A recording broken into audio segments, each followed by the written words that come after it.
Sup fans, welcome back to my channel and welcome to another movie review. And today we'll be doing a quick spoiler-free review of, well, Godzilla -1 coming up right now if you guys enjoy the show. Alright guys, quiet on set. Scene 1, take 1. Action! Boom! Now, if you guys like this video, make sure you guys leave a like, comment, and subscribe. And make sure you share with your friends and also hit that bell for notifications because it helps channel a lot. And before we get on to the video, I just want to give you guys a nice compliment. And you guys looking beautiful or handsome today. So whoever's watching this, you are awesome. Keep being awesome because we all need a good compliment, and then a good compliment can make everybody's day. All right, now Godzilla -1. The year is 1947.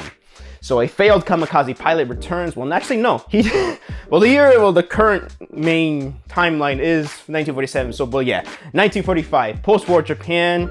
A failed kamikaze pilot comes home to see his own Tokyo wrecked from all the bombings and everything like that. And well, he goes through an internal crisis struggle of not only just PTSD, but failing to serve his country while getting a new job and befriending a couple of dudes and hey, taking in a family of his own, like an orphan woman and an orphan baby. So yeah, and just as things might seem good out of the blue, Godzilla rises from the ocean after, of course, in around 1946, there was a test bomb awakened him, and well, a year later, 1946, so now it's 1947, he comes over and attacks Japan. So that is my shitty plot synopsis of the film. Now let's get on to the review.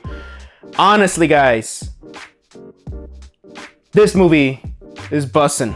This movie is the movie of the year for me. I've been waiting to see this film for a long time because, not only because I'm a hardcore Godzilla fan, but because just the trailers alone were so good, actually, and I was so sold on it. So if I have any negatives to say of the film is that, well, none.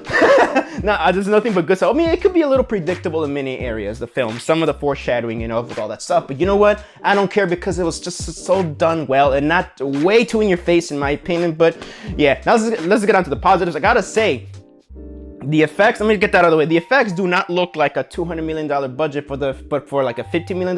It looks, to me, in my opinion, looks very $100 million budget. So a modest budget for CGI. And you know what? Godzilla looks good. Even though like some of the CGI looks shoddy and all that stuff, I say it's intentional because they're trying to replicate when he was a guy in a rubber suit. And it looks good. I like it. Great. And Godzilla, if you guys can get a glimpse of this, Godzilla, he looks amazing. He is terrifying. He's a fucking asshole, but I love it. He is the scariest Godzilla I've seen. I don't want to give anything away, but there's a lot of stuff that he showcases, especially with the atomic breath. It is just terrifying. And I was at the edge of my seat, and it's intense. The movie's intense. So man, Godzilla is freaking awesome in this movie. But also at the same time, you're also rooting for the characters, and I also just love how the characters are just so well written. When it comes to Godzilla human characters, I actually like from the most of the movies, I love the human characters, even for the Japanese and the MonsterVerse. But here, as much as I still prefer my favorite Godzilla movie, still going to be the original 1954 film. This, in my opinion, is the best human story because at the end of the day, at its core, it's about a man overcoming his PTSD and failing to serve his country because he was a kamikaze pilot, a failed one, because he lied that he was having trouble. He was on the battlefield. He lied about, his plane having technical issues, and then they find out that he did not. And yeah, because there's this character when he came back home from the war, there's this character that she goes up to him and he said she lost her family, she lost her children, I'm pretty sure she lost her husband, she lost everything, and she went up to him and kept smacking him around and said, it's people like you that my family are gone, that like my kids are gone. And it's like, fucking shit, dude. And I just love how this character just has this cool character arc about overcoming things, but at the end of the day, he's always looking in the wrong direction. Rather than settle down and just move on and have a family, he's just hung to like his own demons and failures. But you know what? It's okay to fail and move on. The characters is great. The doctor is so cool. I love that. I also love that he has a plan to stop Godzilla, but then again, he's not 100% sure. I love that. He has like, there's a young guy, and there's also like a dude that's like joking. His jokes are funny. Like, this movie can be funny, and it's so funny. It's so done well. The timing is so good, and the love interest, the female lead, she's fine as fucking too. She's just great. Even the child, the child, she is just cute as hell.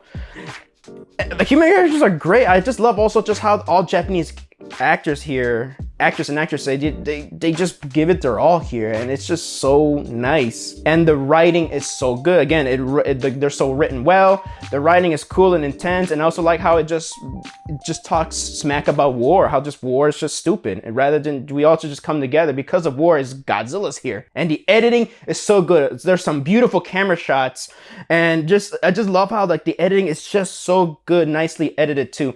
I don't think it's as well edited as the original 1954 film, but you know what? It's still good. Like in this movie, even when it's slowing down, quote unquote, it still ramps up. And my God, this is so good. The color palette, the cinematography, the editing is really nice. It's tight. I think the 1954 film is tighter. This is still tight. Yeah. I mean, what is there else to say? I do want to do a spoiler review someday more in depth, so I can like spoil everything on why I love this film and why it's my favorite film of the year, because this is amazing. I hope this film gets nominated at least. I mean, you can't really hold your breath, but I just hope that for an Oscar, it gets nominated for at least a nomination for best foreign film or best international film. I really, really love this movie. I love this movie. This is amazing. Go see it. I mean, I'm someone that just like to get their opinion, but at the end of the day, I still say go see it, but please go see it, guys. And this is my favorite movie of the year. If Evil Dead Rise had the title for a long time, and then Across the Spider-Verse held that title, and now Godzilla -1 comes in. So with that, I'm going to give this film a 5 out of 5 stars. This movie's a masterpiece, the best film of the year.